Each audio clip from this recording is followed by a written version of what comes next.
today, Master in LinkedIn, and we are... All right. We are live.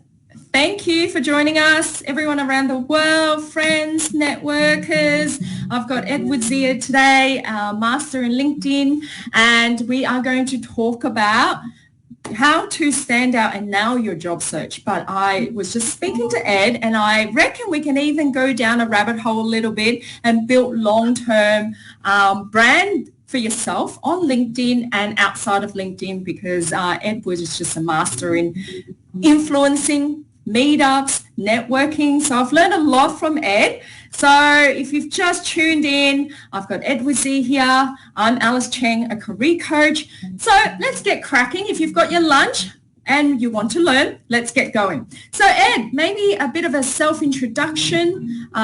Where did you come from? How did you manage your career? And how did you end up here today being a LinkedIn influencer?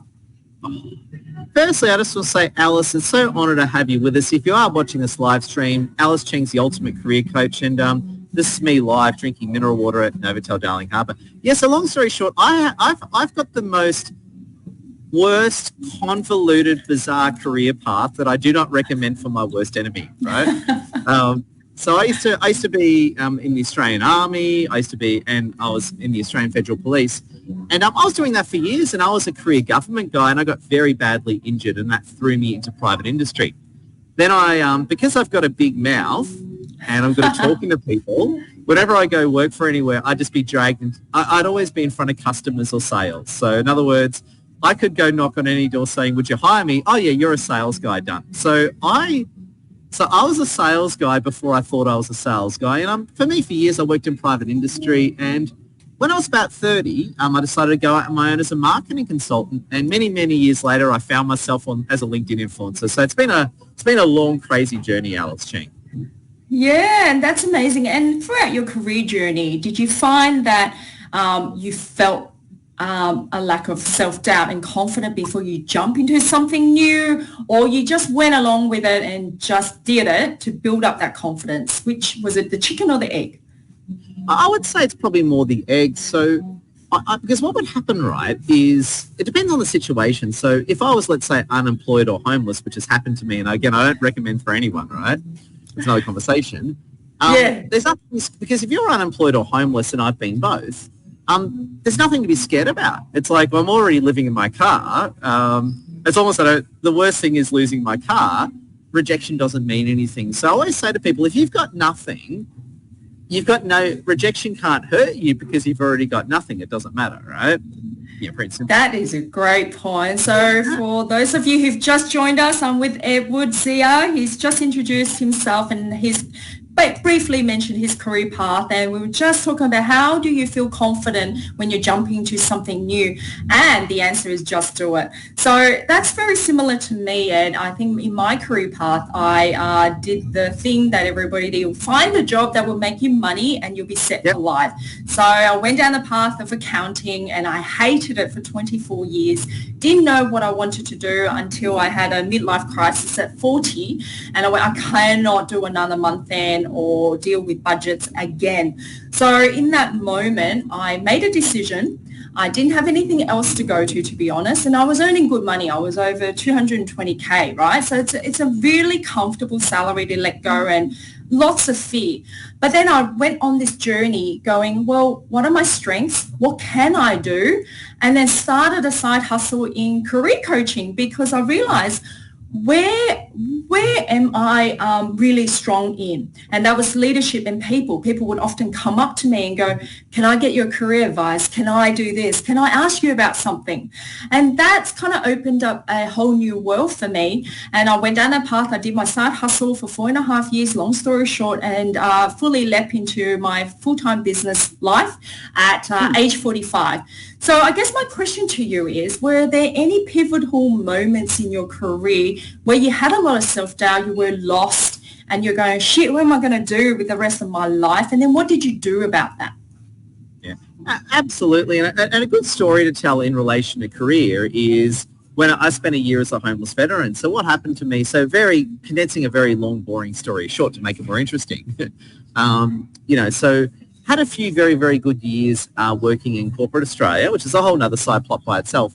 And I ended up getting very sick from PTSD. So I had PTSD from my old government injury, and that just caught up with me later in life. So had trouble working, lost everything, government wouldn't help me, and I ended up living in my car for about a year.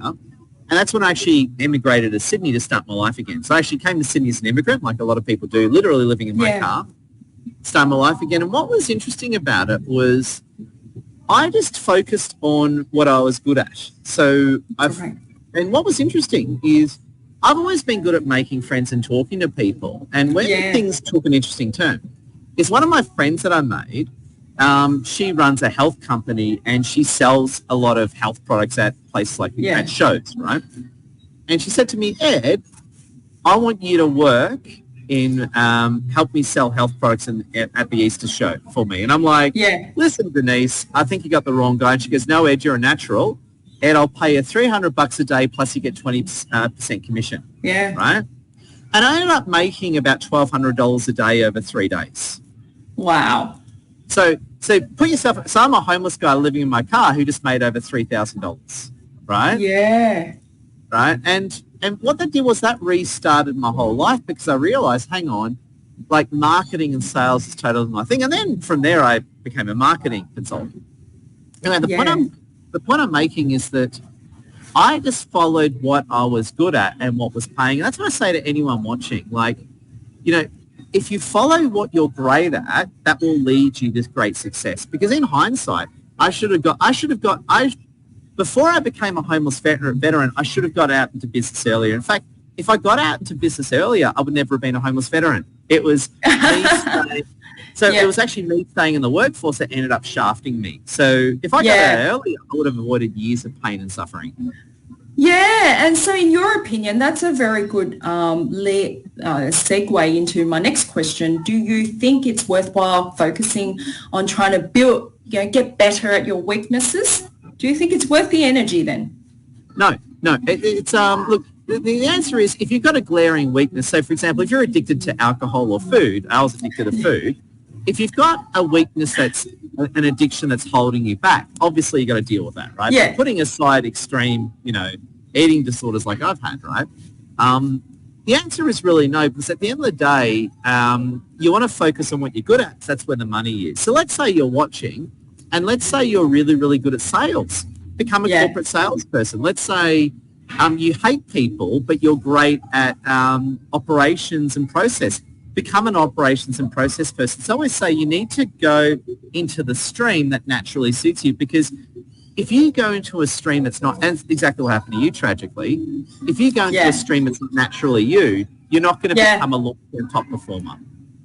Absolutely, and you end up really losing a lot of sleep and getting addicted, and that's what I was. I wasn't completely addicted to alcohol, but I was drinking heavily because I was depressed, and I had this internal conflict going from my upbringing. I've got to do a good job, but I really hate it, and therefore I was putting on a mask every day to go to work, trying to be this high achiever, but yet I hate my job. And the thing is that I think, and it's not your fault. We all did the same thing. Is that you were climbing the right ladder against the wrong wall. Yeah, absolutely. And also, do you feel like there are mistakes in one's career, or they're just more so steps you have to take in order to get to the next step? What's your opinion on that?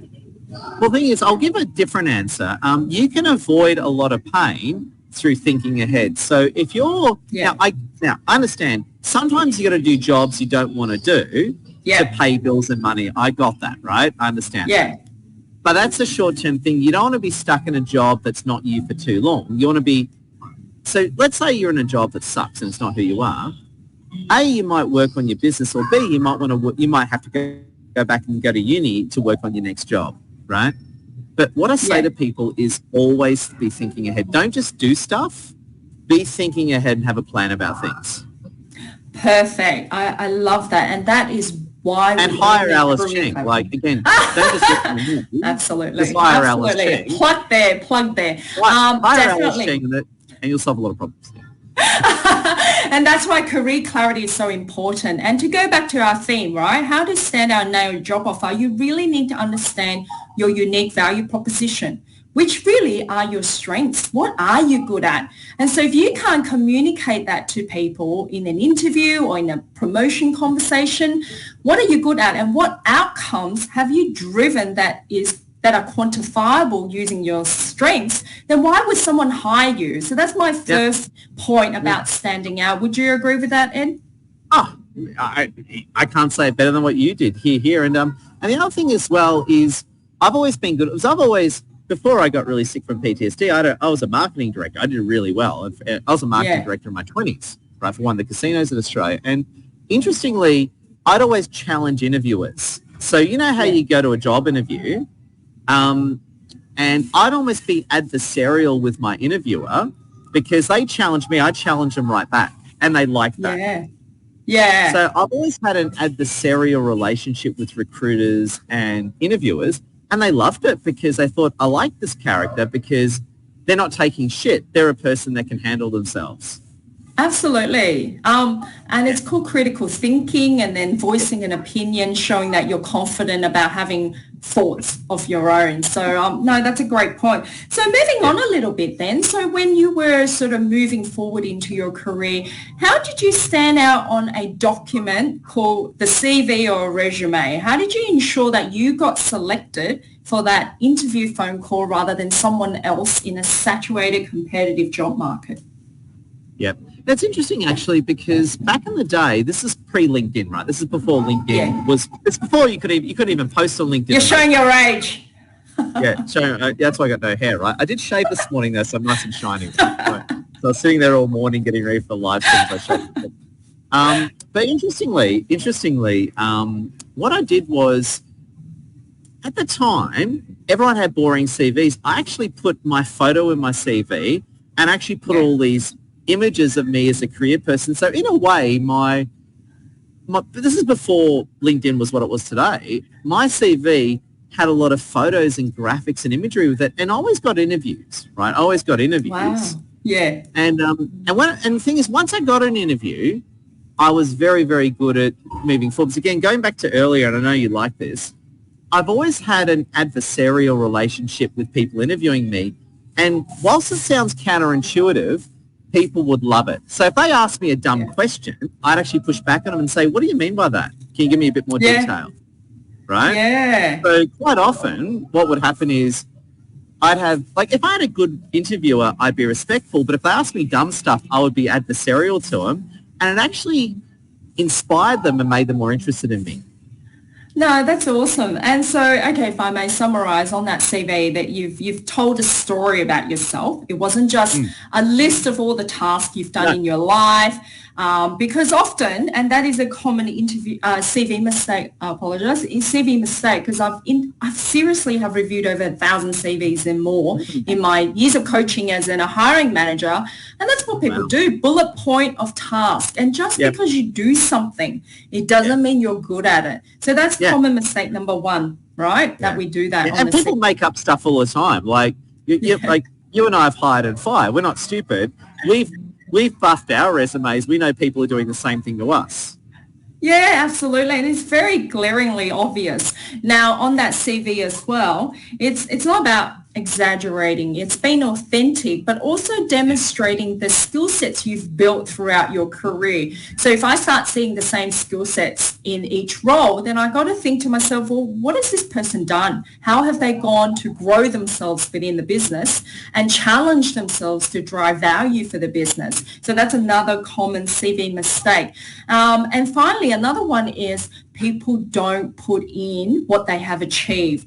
So a lot of the times they've put key achievement, but it's something that's part of their job. I've closed out month end. Well, that's what you get paid to do as a base salary. So how have you gone above and beyond so that as a hiring manager, I'm going to get a return on investment of your salary? What do you think about that? Oh, well said. And I've made all those mistakes too. I remember I used to be quite passive on my resume, and then I really turned up the heat. So I realized, hang on, this is when before I started my business course, if I realized I'm going to get good jobs, I need to be an aggressive, in-your-face sort of character, right? Yeah. And sometimes I'd actually intimidate recruiters through my tenacity and focus, right? Yeah.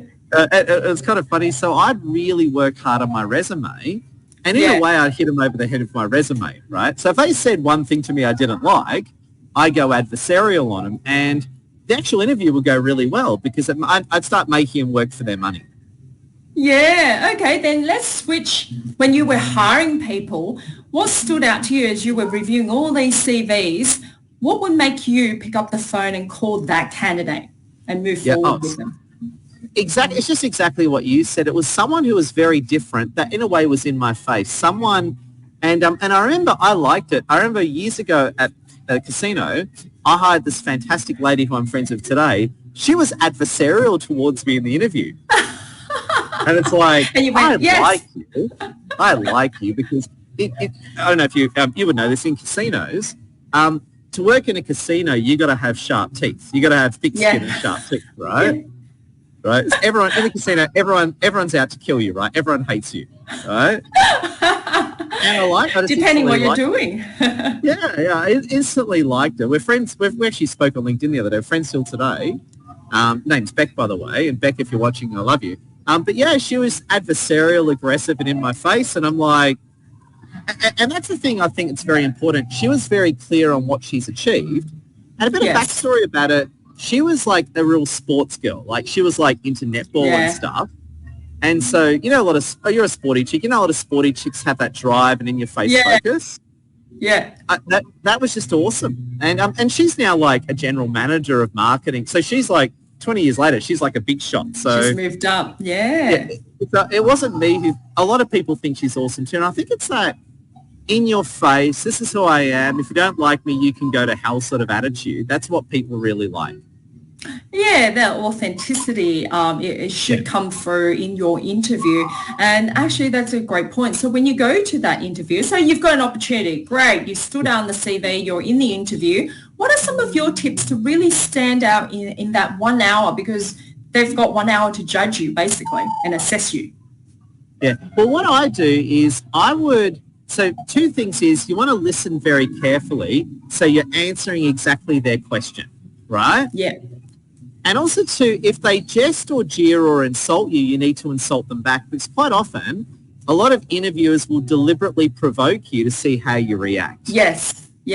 Right? So if they say something that's unclear or even a bit mean to you, you got to push back on them because they're deliberately provoking you. They want to test your emotional responses to see how human you are, right? Yeah, absolutely. And also asking them questions as well. So let's say I went to an interview and they were really nice to me. I'd be nice too, right? If they're cool to me, I'm cool to them. The moment they started giving me a hard time, I would give them a hard time right back. Yeah, professionally, of course. Oh, professionally. Yeah, I just give it back to them. It's sort of like, let's say they said to me, for example, so Ed, there's a, so Ed, I'm just making this up, but so Ed, according to your resume, you've never done much work in billboard advertising, right? Which I haven't, right? My reaction to that would be well, I don't need to. That's what you have an ad agency for. And I think you're focusing on the wrong part of what I can bring. So I'd actually insult them back. But I basically call them a shitty interviewer. But I do like that reframe because you're putting it back on them. That's got nothing to do with the JD. So I guess before you walk into that interview, would you say preparation would be a key to success? Definitely preparing your interview questions and answers. So anticipating what the interviewer may ask and be prepared with a toolkit of answers, but also walking in there with projecting that confidence because what's in here gets projected out. So in my coaching, I see a lot of people obviously have that self-doubt. I'm not worthy of that promotion. I'm not worthy of, the 150K pay rise I'm going to get. And therefore, it comes across in that interview. So have you got any tips for someone in that space to work on their mindset so that they can project that unshakable confidence in the interview? Yeah. Well, I'm going to give a very masculine alpha male answer. And by the way, this works for women too. It works for everyone, right? Is you've got to be slightly aggressive when you go in there, especially for corporate roles, right? Yeah. Because what happens is, so I'd actually, this might sound a bit funny, but it always worked for me. I'd actually make myself a bit angry before I go in. Right? Really? Totally, Not calm and collected. I'm a little bit grumpy when I go in. I'm a little bit grumpy, right? I'm still happy, but I'm also grumpy at the same time. And what I do is, in a way, I would react to the way I'm being treated, right? Yeah. So if I come in, if they're pleasant, give me a cup of coffee, I'm as nice as pie. I'm like, I won't challenge them. Like, if they're a really nice person, I'm full of compliments and praise, and I'll be all upbeat, right? Yeah. And what I do is two things I would do is I'd always follow their beats. If they want to play adversarial, I'm going to play that game with you and I'm going to beat you. Right? Yeah. If you want to chat over coffee and have a good time, I'm honoured to be here. So I'd always respect the way they want to play the game, right? Number one. Yeah. Right? No, if you absolutely. Want to have a fight, let's have a fight. If you want to have a cup of coffee and be friends, then let's be friends, right? Yeah. And the second point, and this is a big mistake that I made, is you got to listen very carefully to what they're saying. So when you respond, you're not saying what you think, you're actually answering what they're asking. That is spot on. Active listening is underrated, whether you're in an interview, meeting, whatever, because people are too busy thinking of the response that they actually don't hear and listen to the question. So that's another common interview mistake, is not practicing active listening. And also that mirroring you're talking about is exactly also what I coach my guys on, is to go in there, and if they're friendly, definitely, and because I've made the same mistake. I've gone into interviews where it was over within 15, 20 minutes. Number one, we weren't vibing, and you can tell it's sort of like dating, isn't it? You get in the first 5 minutes, you're creating that first impression, and you've got to stand out. That's the other secret to success. You've got to stand out within the first 5 minutes, because it's like a date. The date will be cut short if you don't vibe with the interviewer. And unfortunately in interviews, because we're all humans, we already have certain biases. And if they don't like your glasses, they're not really going to tell you and reject you on that. So I often also tell my coachees to, get the feedback, but don't get so hung up on how truthful that feedback is and beat yourself up. What do you think about that, Ed? Well, it's interesting actually, because it's funny, and one of my biggest mistakes, and just to go back a bit, I used to be awful at active listening, so I just say to anyone, I used to be a terrible listener, totally my fault, so I really worked on active listening. So great point, Alice Cheng. I used to be a horrible listener, and I was wrong, and I'm sorry about that. And the second thing is that this sounds terrible, but I generally had a low opinion of recruiters, right? I generally had a low opinion of them, right? So I walked in already going, another bloody recruiter, right? Yeah, yeah. So my bias was I actually had little respect for them when I walked in, right? And that's not a good thing. That's bad, right? So that's another black strike. That's another strike against Edward Zia, right? Yeah. But what I do, right, is I think the key thing is that you got to react to the way that you're being treated, right? Yeah. Yeah. If they're playing the adversarial game, then you got to play double of it back, right? Yeah, yeah. As I always say to people, I say this today in my own business, is strong boundaries return fire. So if someone gives you a hard time, you say no, then you have a jeer back at them. You always dig back at someone, right, to teach them a lesson. Yeah. No, and that is a side note as well. I mean, even during your work, I mean, it's good to set boundaries in your role, because otherwise, like me, I was always the yes person and I got double the workload. Others can go home and I was still doing public holidays, etc. So I've learned in my life, and that was the mistake I've made in my career, not setting strong boundaries and giving it back when I've done that. Need be.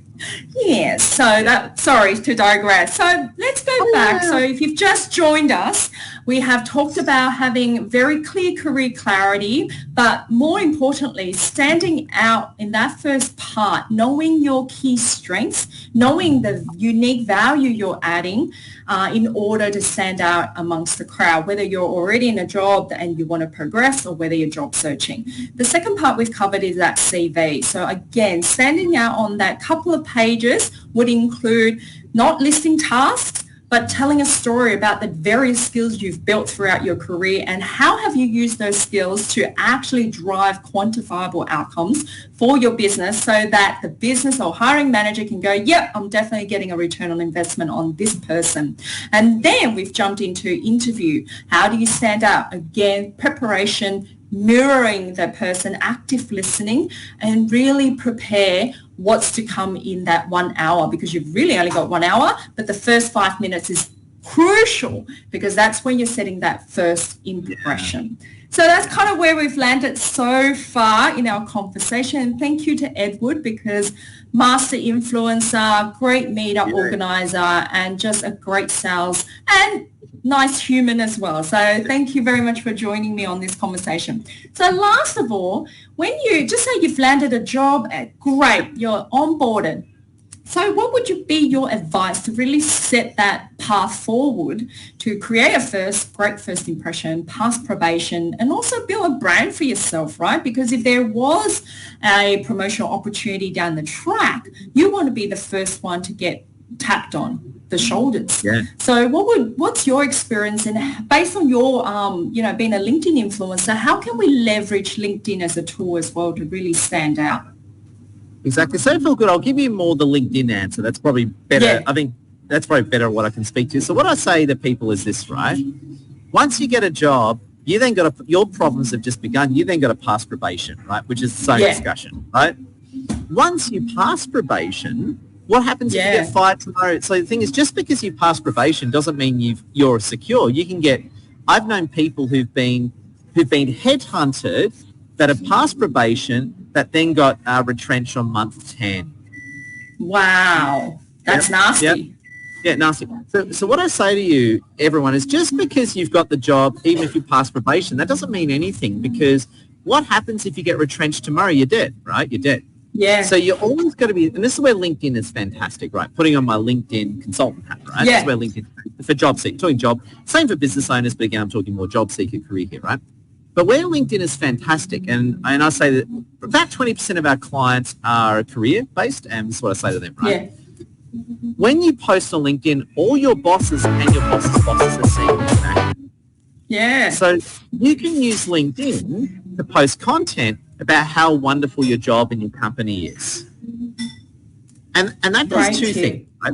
That does two things. What it does is your boss and your boss's boss will see you on LinkedIn, you promoting the company. Yes. Right? Point two, other potential people such as your company's competitors will see you in action. So what it does two things, right? When you post on LinkedIn positively about your company, it makes you more secure in that company. And also too, when it comes to promotion, people don't promote the most competent, they promote the most popular. You know that, Alice, right? Yeah, that is so true. So if you've got two people and one's massive on LinkedIn and one's a nobody, the person big on LinkedIn will get the promotion. Full stop. Yeah. All our secrets. Yeah. And the second thing I always say to people, and this is the key part, is let's say when it comes to retrenchment, right? So let's say a company, they get orders from Singapore or Dubai or New York saying you get rid of 20% of your staff, right? Yeah. Then comes the difficult decision of them working out which 20% to get rid of. If one person's massive on LinkedIn, they're going to think twice about firing that person because they know it's not going to be good for them. And it's not. Like if you've joined a company, you've worked your ass off, and 1 year later they're retrenching you and you've done a perfect job, you're going to be angry and you're going to want to get even, right? And if you're a big shot on LinkedIn, they're going to think twice about that because you've got a huge platform to get revenge on them with. Yeah, they don't want bad PR, and I've been there, done that. And also LinkedIn, it's a long-term investment, isn't it? Like you can't just expect to post one day and get the return someone's going to headhunt you. So what would be your advice for the people who are probably sitting back a bit passively? I've also heard, like in my own business, a lot of people actually don't like my posts because they don't want to virtually signal to their bosses on job hunting or whatever they're thinking. And so, but they will see my content and then get in touch with me. So what would you say about virtual signaling, and how do we get started to really be active to build that long-term brand, do you think?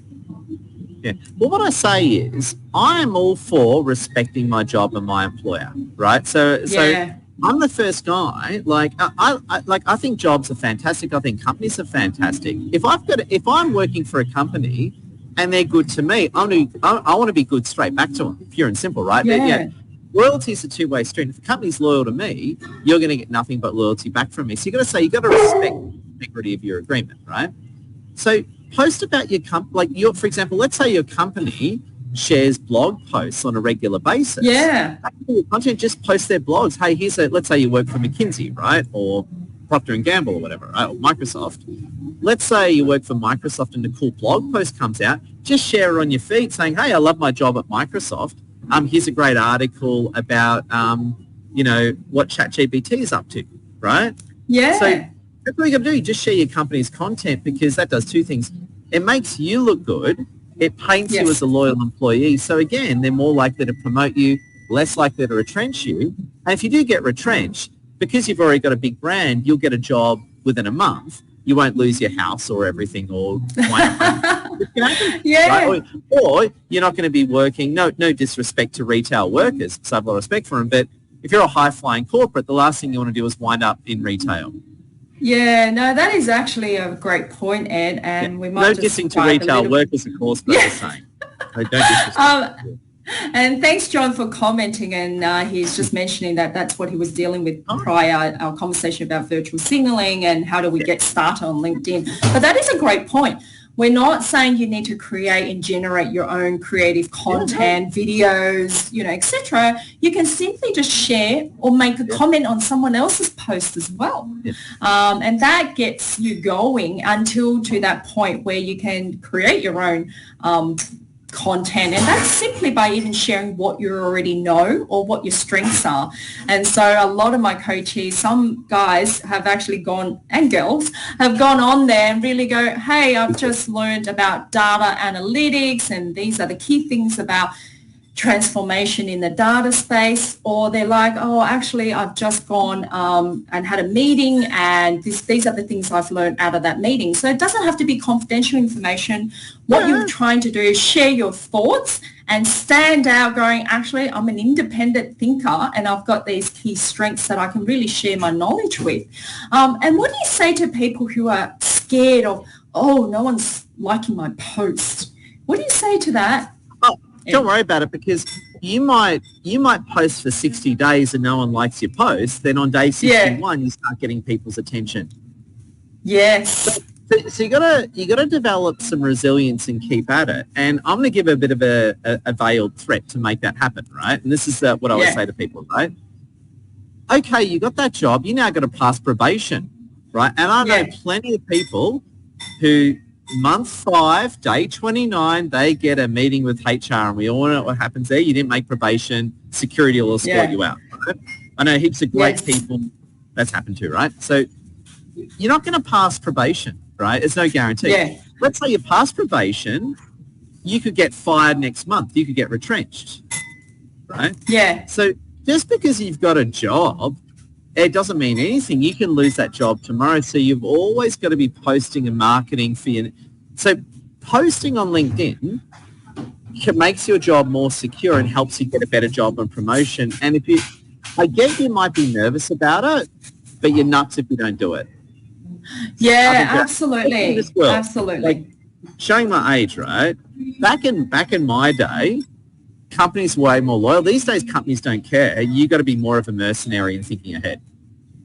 Yeah, absolutely. And I think, look, we think that people are watching us, but I reckon that is not the case. I think people they're not on LinkedIn every day, and it's not often that you think people are watching me and even if they did, what's the worst that can happen? Can they fire you if you haven't done anything that is against policies or procedures? You might make a comment here and there, but I don't think that, it's not that important, or are they really watching you 24/7? Well, the thing is, what I say to people, this is more general LinkedIn advice, right? So on LinkedIn, don't be political, and you want to be positive and inclusive. So if you're professional, positive and inclusive, you've got nothing to worry about on LinkedIn, right? It's only when people start saying weird stuff, Israel, Palestine, LGBT stuff. It's when you start talking about those topics, you're going to put yourself into trouble. So so stay out of politics. Don't walk into minefields. Gay people, straight people, Palestine, Israel, Donald Trump, Joe Biden, don't go there because it's not good. Just keep it positive and professional and you've got absolutely nothing to worry about. Yeah, I totally agree. And honestly, I've done this before. I've even had a go at previous bosses, bullies, and look, I'm still standing. And it was in context. So that's the other thing. You've got to put it in context. I'm in toxic work environment. I've had this experience. These are the key things I've learned and how I've stayed resilient. And did those bosses say, I don't know. And I don't really care quite frankly, because there's a big job market out there. And people just say, don't burn your bridges. But sometimes we're humans. If, like you said, if someone's giving it to you, you're giving it back. You want to set boundaries. Yeah. I couldn't agree with you more. I hate this don't burn your bridges statement because I didn't burn the bridges, they did. Yeah. So when you started bullying me, you burnt the bridges. This is on you. This is not on me. Yeah. So, at the end of the day, if someone's bullied you and abused you, you need to defend yourself. And I don't agree with this whole, look, now, I'm saying two things here, right?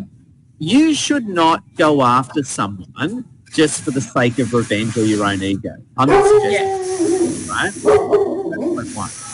The second thing I'm saying as well is that if someone does something to you, you've got to have strong boundaries and return fire, always. Yeah, I agree. Okay, so that's good. We got the take your dog. Negative stuff Take Alice's dog along.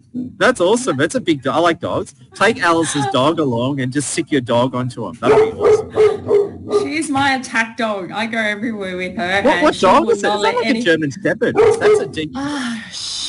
she's a half Mastiff and half Kelpie, and she's a pound puppy, but she's big, and it's funny because... And she's a black dog. Every time people walk past, it must be the colour. Big black dog, aggressive. They're very scared, but she's a chicken. She's an absolute chicken. So, sorry about that. I reckon that would be intimidating. If I walked down the street and I saw you dressed in black Lorna Jane gear with a big black attack dog, that would be an intimidating sight, Alice Jean, seeing you with a big black attack dog. Even I would duck into an alley. Not to call anyone a dog, but I've always had at work also my 2IC, who's always going to be on the attack for me at any given time as a side note. So I love it. That's team building. That's another conversation. If I ever got a dog, everyone asks me, if you ever got a dog, what would you get? Of course I'd get a big German Shepherd. Of course I would. Big, huge. I want a dog that weighs more than I do. That's the biggest German Shepherd ever. If I ever I've never got a dog, but if I did, it would be a big German Shepherd. Oh, no. Sorry to digress, and sorry about the barking. So anyway, it's her territory, this house. So back onto LinkedIn. So we can, start sharing, start liking, start sharing information about what you know, and invest. Don't expect things to come back to you in just a day of posting or a week of posting. Well, I've done it for 3 months. Why am I not seeing, traction, etc.? Because from my experience, I started maybe with 50, 100 followers. And slowly but surely, I started to connect with people. I started to share my content. And that's how you build a following. What's your advice around building a following, Ed? Just exactly what you said. Just keep at it. Share cool stuff every day. Be positive and inspirational. And you got to be smart as well. You got to think. Hang on. Yeah, I've got the job of my dreams, but after a year or two, I'm going to get bored. How am I going to get promoted? Right? Yeah, absolutely. And there's two ways of getting promoted: same company or a different company. There's only two ways to get promoted, right? Same company, different company. Right? So you want to get in the habit of posting every day, because I'm going to give the reversal argument. If you don't post, I'm going to say you're an idiot, because if you don't post, you're increasing the risk of losing your job and you're decreasing your chance of getting a new job. So you're an idiot. So giving the reversal argument, but just start posting every day and make it a habit. And just remember, you can lose your job at any time. Just don't forget that. Oh, absolutely. I've been made redundant 3 times because I had a biffo with some of the bosses. And so all of a sudden, and funny enough, on one occasion, I actually found out I was made redundant on in a team meeting on an org chart. And anyway, that's life, whatever. And a little tip on redundancy, I've done this, right? So if you get made redundant, push back at them and they'll give you a bigger payout. So one time I was only there for like a short while, but they made me redundant and they were going to give me like a $4,000 payout. And I said, this is crap. I walked out with 11 grand. Oh, wow.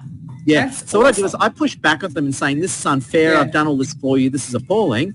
They basically more than doubled my payout. And so basically me bitching got me another $6,000. And you probably got a job the next day. Oh, yeah, it's fine. I already have my business going, so too bad, right? It's fine, right? Yeah. But the point was, this was years ago, but the point is, if you get made redundant, push back on them because you can get more money out of them because they've already done the wrong thing. Can I rant for a second, Alice Ching? Can I give a quick Absolutely, rant? Please. Yeah, I'm just going to rant, and this is what I hate, right? All these companies today are talking about diversity and inclusion and equity and all this crap. And then they go fire someone the next day. What's this all about? So they're putting out all this rubbish. I'm not the only guy who feels this way, right? They're putting out all this crap about being inclusive. Then they fire a stack of people the next day. Yeah. Can you tell me how that's inclusive? So I'm putting out all this crap about how much I'm the employer of choice. Then I fire a stack of people the next day and destroy their lives. Tell me, Alice, how that is inclusive. Yeah. And it's very ironic out there right now. I pump out all this DEI crap, then I fire a bunch of people and destroy their lives and break up their marriages. Tell me how that's okay. Yeah. That's why you're in your own business now and you hire people and build your team. And the good news is a lot of people are calling it out too. So a lot of these companies who've done the wrong thing for years, people are calling it out. And I love how people are now calling it out. It's a really good thing. Yeah, no, that's great. That's great. And so what about those people who are sitting there and just waiting for things to happen to them? Again, what's your advice for them to really just go after what they want, their career goals, and actually make something out of LinkedIn as well, and maybe start their own side hustle? If they're sitting there trying to make a career change, how can we leverage LinkedIn to try and transition and make that career change, do you think? Yeah. Now, the first thing I will say is speak to Alice Cheng. And I'm not just saying this because we're friends, but I generally mean this. Don't sit there on your own.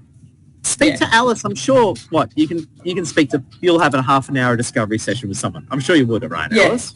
Oh, absolutely. Yeah. So don't just sit there and think weird stuff. Speak to Alice and get the process underway. But what I say is in this world today, you're nuts to sit there and wait for stuff to come to you. You're absolutely, I would say you're an idiot to even think that, right? Now, I'm not calling you an idiot. I'm saying your behavior is idiotic because you have a time, you can now change and become smart. So what I'd say to you is think about where you want to go in your life. Do you want to go up the corporate ladder? Do you want to change companies? Yeah. Do you want to start your own business? What do you want to do, right? Do you have kids? Do you want to have kids, right?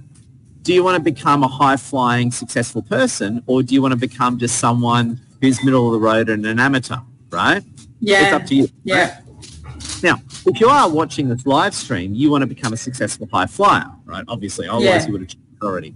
So I would honestly speak to someone like Alice Cheng, invest in a career coach such as Alice, because don't do it by yourself. You're nuts to try and do it yourself. Oh, and I wish I engaged in a career coach, to be honest. When I had my midlife crisis, I was like, oh, what do I do? How do I do it? And I wasn't aware these sort of services are out there, or help, more help to talk to someone, and also talk to someone, my tip is, who's done it. Right? Don't go talking to a coach who's still in a corporate job if you want to start that side hustle or make a career change. So always seek, just like me asking you for help, Ed, because you're the master influencer on LinkedIn. How do I, do X, Y, Z? Someone who's been down that path, who can really share their learning and mistakes and shorten your path. And you're right, you don't have to do it alone. But certainly I've had I've worked with people all around the world, and actually, in fact, I'm working with someone now in London who is trying to go, I've done this much, what else is out there? right? And they're lost because they don't know what they don't know. So we had a career clarity session where really I dug into her strengths. What is she passionate about? What are her values? Because to go to a job that you hate and don't align with your values is just a waste of time and life. And, the time, you can't buy time back no matter how wealthy you are. You've got the same 24 hours as Jeff Bezos. So why would you waste more time doing something you just simply don't enjoy? And you won't be good at it because you're only good at stuff that you're strong in, all right? Trying to close your gaps and work on your weakness is a waste of energy, in my opinion. So anyway, long story short, we're working on that and we've identified the path. Yes. Yeah. Just on that, just as a side example to make the point, I think doing it by yourself is nuts. Again, you should hire us. Giving you a different example, I suffered from a really bad eating disorder recently. So I suffered really badly from a binge eating disorder and kicked in during COVID, during lockdowns. I had a really bad binge eating disorder. I spent 1.5 years trying to shake it, and I got one of my friends, Karim Bokhtar, who's a mindset coach. Within a month, he broke my eating disorder. So I was trying myself for 1.5 years, failed. Within 1 month of him, so now my eating disorder is removed. So again, sometimes you can't do things yourself, and it's okay. Get some help from someone like Alice, and it's just going to be an investment for life. Oh, thank you, Ed. And obviously, if you want to know how to leverage LinkedIn, it's your guy because that's his strength. And amongst many others, please don't be offended. I just highlighted LinkedIn as one of many strengths. LinkedIn, LinkedIn's. I suck at everything except the glory of LinkedIn. May I bask in the love of Jesus and LinkedIn. There we go. So I'm a Christian, so I'm laughing at Jesus jokes. Yeah. But you also have a lot of networking. So let's talk about networking also, because standing out in a job search sometimes is who you know as well, right? Now, in a market where everybody knows everybody, I get a lot of requests nowadays, CFOs, managers, sales, marketing, to go, hey, have you got anyone on your list of coaches who might fit this profile? Number one, they save on recruiter fees. Number two, they have trust in me and my judgment of my coaches, because I only take on people who are motivated and are good, and will only work with those people. And therefore, this whole, under the radar type networking and job searching is actually really prevalent out there.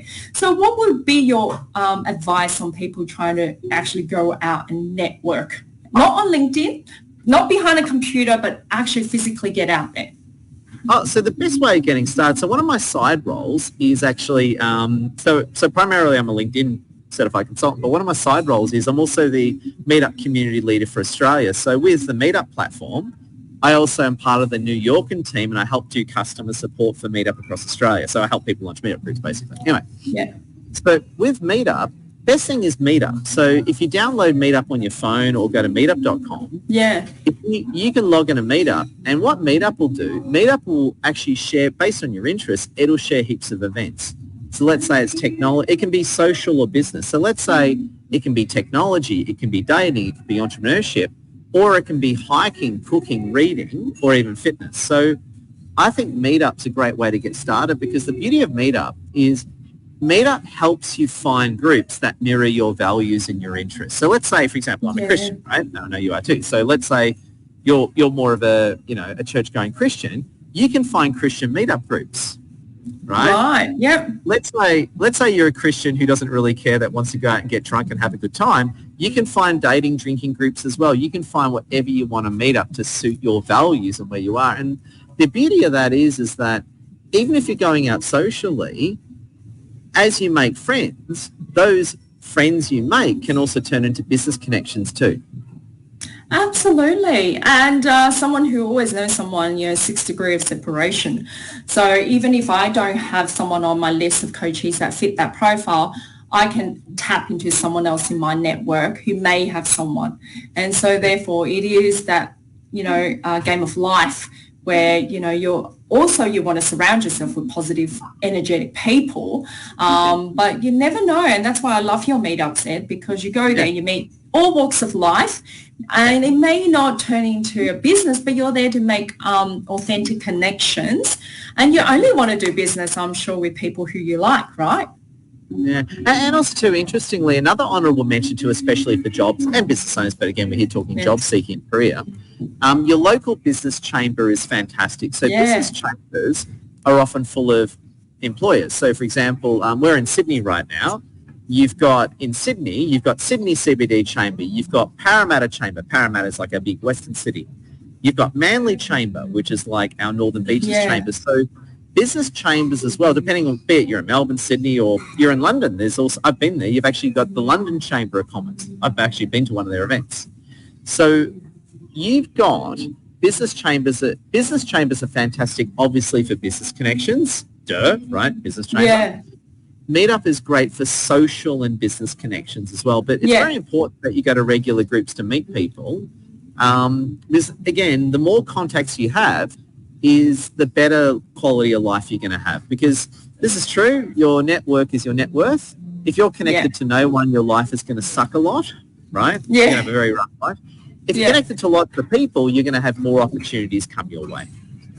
So true. Wise words, wise words. So in the last 10 minutes, I probably want to, it's a good time to probably tell the audience as well what I'm doing in terms of helping people get into their new year and careers and make a change. So I do, for the Sydney Siders, I do have an upcoming workshop on the 4th of February. It's a Sunday from 1 to 4 p.m.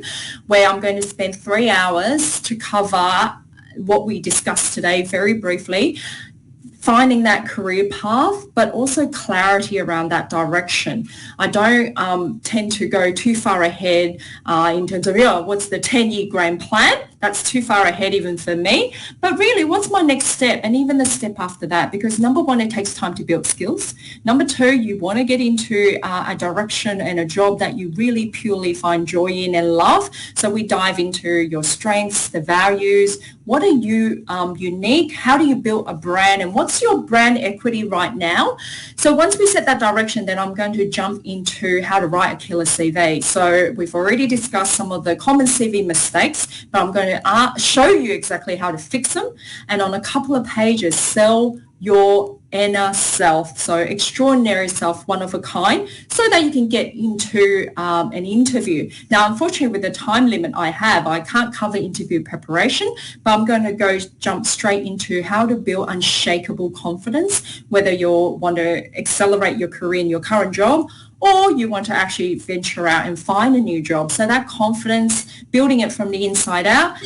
And I'm going to have a fun activity. I've invited a very special guest to come in to actually open up a whole new world around building confidence from the inside out. We're going to have an activity that actually will see you making your own essential oil that is purely for confidence and projecting confidence. So that's a bit of fun. So come join me. It's an investment of $397. You've got me for 3 hours. I'm only keeping it to 15 people to keep it intimate, so I can also tailor my guidance and answer any of your questions as well. So come join me, direct message me, but I'll put another post up with the link in it. So for $397, what have you got to lose? And you've got me for 3 hours. My hourly rate is actually $350. So I think it's a deal of the century, and I'll be covering a lot of content. And any upgrades you do thereafter, if you want to work with me one-to-one, then I would credit you $397 as well. You'll get my inner aura candle, clarity,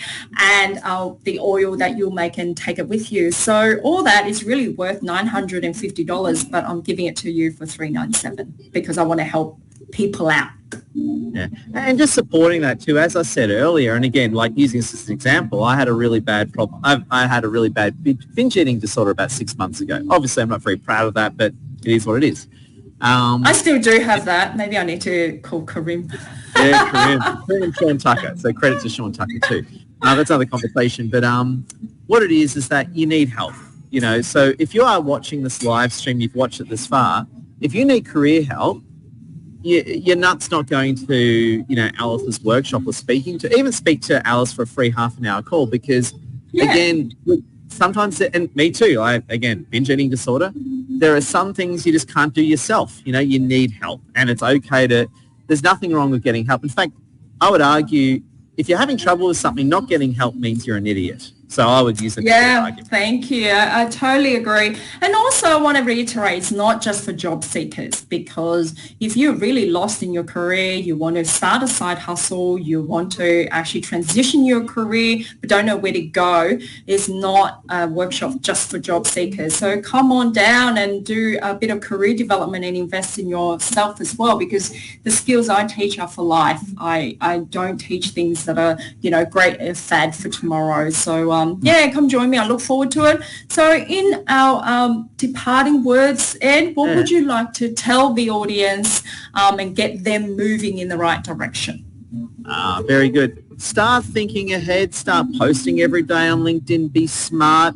Just because you don't have a job doesn't mean you can't get one. Just because you're in probation doesn't mean you'll pass probation. Just because you pass probation doesn't mean you won't lose your job tomorrow. So you got to be thinking ahead and being smart.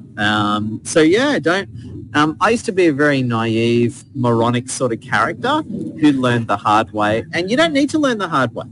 Just fire out it and you'll skip years of pain and punishment. Otherwise, you'll be a cynical old man sitting at Novotel Darling Harbours flying a lot of business class flights, lecturing people on how to live their life when they've totally screwed up their historic life. Oh, speaking of that, I've got a funny story. Now that I've started as a career coach, but I've kind of morphed into a life coach, because people as part of, work is life and life is work, so often then go, I can't juggle this, that and the other, and I start giving life advice. So it's essentially, I don't know what I am now. I'm having an identity crisis. But anyhow, thank you so much for your time, Ed. I should let people get back into their day job. My whole life's an identity crisis. I wake up every day saying, who am I? I'm some kind of weird-ass veteran who flies everywhere. It's like, how did I get here? This is just bizarre. So I think, to be honest, yes, I plan, but, sometimes life just takes you in crazy directions, and praise to Jesus, you just got to roll with it. So true. And we all deserve an inspiring career and life, but you've got to take control, because no one will do it for you. I know it's very cliche, but you own your career and no one will care about it as much as you, unfortunately. Yeah. And I hate to say it, again, I'm going to sound like a cynical old man here, which I am. Again, I can't. So when I started off working, I always used to think I'll never get retrenched. You always think it'll never happen to you until it does. Statistically, you will get retrenched. So you got to be thinking ahead. You got to be smart. Just because your boss says you're awesome doesn't mean the next morning the company has a huge downsizing and you're gone. In fact, I've known people. I know this one lady, business development manager. She tripled 300% her sales target. 300%. Wow. Yeah. She got retrenched. We're just a number at the end of the day, I hate to say. There's a whole division got shut down. They just got rid of everyone. So she was literally 300% her sales target, got retrenched. Yeah, and that's why you need to constantly think about your skill sets, what are some of the career direction, because, like I said, I've been retrenched or redundant 3 times, and within a month I got another job with more pay. Would you believe? More pay and a promotion. So you've got nothing to lose. Yeah, everything to gain with Alice Chang. And here we are. We say goodbye. Thank you, Ed. Thanks again. And thanks for everyone, to everyone who joined us. Again, if you need more help, please direct message me. Have a great hump day. Bye for now, everyone. Bye, Ed. Love your work.